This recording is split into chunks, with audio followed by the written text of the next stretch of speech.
Now, one thing I should mention about these videos is anytime you do an unboxing video, please make sure you take off the stickers that can contain your address.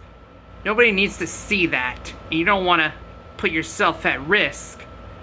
Take a look at what I did over there. There used to be a sticker that contained my address. I took it off so no one can see it.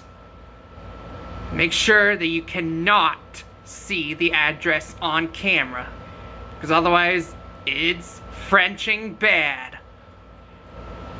And now I'm gonna open this thing. Let's see what I got this time. It may take a while, but I'll get it.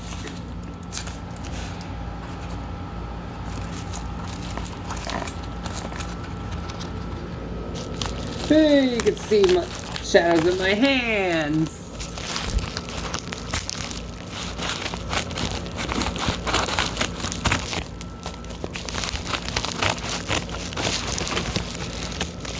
Okay. Real. What's in here?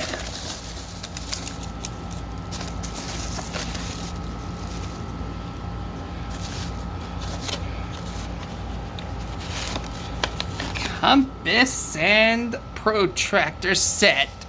Wish I had that back in my geometry classes. That would have been nice. Oh well. I'm gonna end the video right here.